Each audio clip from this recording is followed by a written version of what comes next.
poterie est un art très ancien en Europe.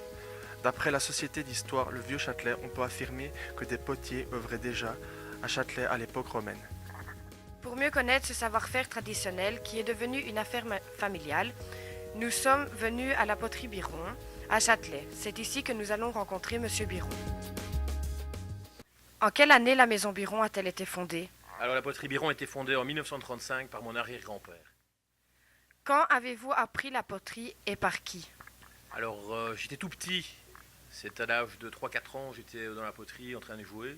Et puis j'ai simplement regardé mon grand-père, et puis en grandissant, vers 6-7 ans, je me suis mis autour. Et puis pendant quelques années, je suis resté à l'école. Et j'ai recommencé vers 17-18 ans pour me faire un peu d'argent de poche, puisque on me donnait un petit peu d'argent chaque fois que je tournais pour des shops. Et donc c'est avec mon grand-père et mon papa que j'ai appris le métier. Pourquoi avez-vous décidé de devenir potier? Est-ce que vous en avez fait un métier ou un hobby? Alors je n'ai pas voulu être potier, c'est étant petit, étant élevé dans la poterie, j'ai toujours été élevé là-dedans. Donc j'ai continué à faire de la poterie comme mes grands-parents et mon papa. Et puis je n'en ai pas fait mon métier, puisque ce n'est pas mon métier principal, c'est devenu un hobby et une activité accessoire à l'heure actuelle. Combien de temps vous est-il nécessaire pour réaliser vos œuvres? Alors tout ça dépend de ce que on souhaite réaliser. Si on veut réaliser une chope par exemple, ça prend entre 10 minutes et 10-12 minutes. Si on veut réaliser des pièces un peu plus grandes, comme des cruches de 30-40 cm, eh bien ça prend une demi-heure. Donc c'est toujours en fonction de la grandeur de l'objet. Et puis, il faut aussi savoir que si on commence à mettre des décors dessus, il y a le tournage qui prend 10 minutes, un quart d'heure ou une demi-heure, et puis après on a encore le même temps pour la décoration et l'émaillage.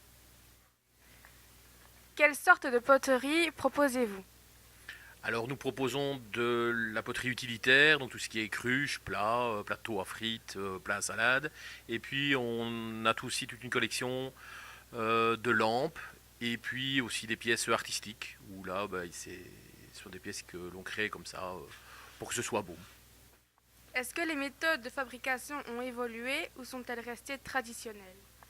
Alors à part le four qui est devenu un four électrique ou au gaz, et à part un tour qui passe à l'électricité, tous les gestes sont là depuis des centaines d'années, sont toujours les mêmes. Organisez-vous des ateliers ou des visites pour que les gens du public puissent découvrir la maison Biron?